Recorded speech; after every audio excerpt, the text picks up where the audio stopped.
যা আগের সংবিধানে ছিল বিসমিল্লাহির রহমানির রহিম, এটিকে অবশ্যই যুক্ত করতে হবে। পার্টিকুলারলি ধর্মনিরপেক্ষতা, যেটা এই জায়গাটাতে আমরা খুব শক্ত অবস্থান নিয়েছি যে কেন এই শব্দটি রাখা দরকার।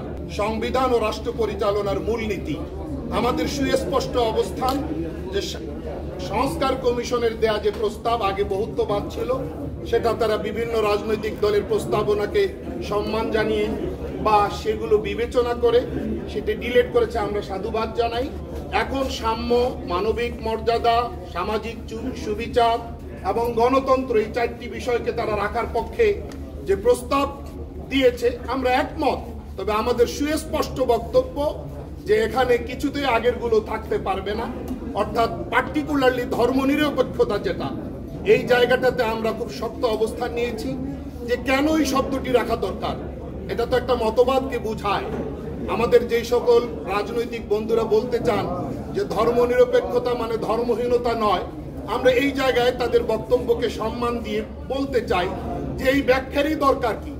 সুতরাং এমন শব্দ, এমন পরিভাষা আমরা ব্যবহার না করি যেই পরিভাষা নিয়ে বিভ্রান্তি তৈরি হয় বা যেই পরিভাষা নিয়ে বিভিন্ন জবাব দিতে হয়। বরং এই জায়গায় আমরা স্বাধীনতা, ধর্মীয় স্বাধীনতার কথা বলতে পারি, আন্তঃধর্মীয় সুসম্পর্কের কথা, সম্প্রীতির কথা বলতে পারি, যেটা বহুমতের সহ অবস্থানকে নিশ্চিত করে।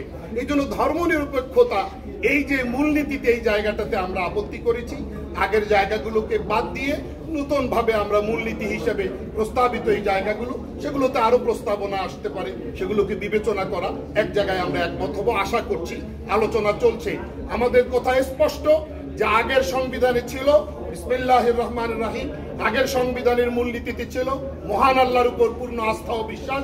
এটিকে অবশ্যই যুক্ত করতে হবে, অবশ্যই রাখতে হবে।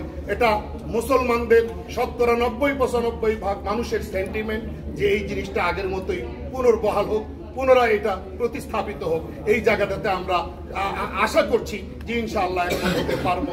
আমরা সামনেও বিতর্ক এবং সংলাপে অংশ নিব। আলোচনা চলতে থাকবে। সবাইকে ধন্যবাদ। যে কোনো ব্যক্তি পরপর 2 মেয়াদে প্রধানমন্ত্রীর দায়িত্ব পালন করবার পরে পরবর্তীতে তিনি আর প্রধানমন্ত্রী হতে পারবেন না। আমরা দলীয়ভাবে, নীতিগতভাবে আমরা এই জায়গায় একমত যে এই প্রস্তাবের সঙ্গে আমরা একমত হয়েছি। এটা হওয়াই উচিত, কারণ চুন খেয়ে মুখ পুড়ে গেলে দই দেখেও মানুষের ভয় লাগে। আমাদের অতীত অভিজ্ঞতা থেকে আমরা এই জায়গাটায় এসেছি যে আমরা এই প্রস্তাবকে একমত, এই প্রস্তাবে আমরা সহমত পোষণ করেছি। বাকি এই প্রস্তাবের সাথে আরো কিছু বিষয় আছে, প্রশ্ন আছে, বিতর্ক আছে যে এটা কখনো কখনো যদি 7 বছরে 2 মেয়াদ হয়, 8 বছরে 2 মেয়াদ হয়, নানা রকম প্রশ্ন আছে। সেখানে 10 বছর একটা মেয়াদের সুনির্দিষ্ট একটা টাইম ফ্রেম সামনে এসেছে।